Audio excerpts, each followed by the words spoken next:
అక్కడ మట్టి విలువ కాదు. ఇప్పుడు మొన్న నేను ఎప్పటి నుంచినో చెప్తున్న మాట, ఇప్పుడు కిషన్ రెడ్డి నోట్ వచ్చింది, బయ్యారం గనులు లేకపోతే ఓబులాపురం గనులు, ఈ రెండుటి కూడా పేరుకి గనులు అంతే.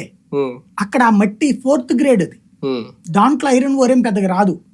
ఎందుకు తీసుకున్నారు అంటే దాన్ని అక్కడ ఓబులాపురం ఉంది, కర్ణాటకలో తవ్వేసుకుంటా దానికి వేబిలు చూపించాలి ఎక్కడ తవ్వారని. అక్రమంగా తవ్వింది కర్ణాటకలోది, చూపించింది ఆంధ్ర పేరు చెప్పి. సిబిఐ దర్యాప్తు ప్రారంభమయ్యాక ఇక్కడ కూడా కాస్త తవ్వి పోసారు మట్టి. సిబిఐ కేసు అదే జేడి లక్ష్మీనారాయణ గారు చెప్పేది. దాంట్లో ఇక్కడేమి గనులు తవ్వి ఐరన్ ఓరేం పట్టుకోవాలా, ఓబులాపురం ఉట్టి మట్టి తవ్వారు, అది కూడా సిబిఐ దర్యాప్తు ప్రారంభించాక తవ్వట్ట పోసారు. అసలు తీసింది తవ్వింది అక్కడ కర్ణాటకలో అడవుల్లో తవ్వేసేసి, అది ఏదైతే రిజర్వ్డ్ జోన్ ఉంటుందో రిజర్వ్ జోన్ లో తవ్వకూడదు, అక్కడ తవ్వేసి ఎత్తుకుపోయారు. అట్లాంటి కేసు తప్పించి అది కూడా ఏమీ నిలిచేది కాదు, చచ్చేది కాదు, అట్లా సాగుతూనే ఉంటది.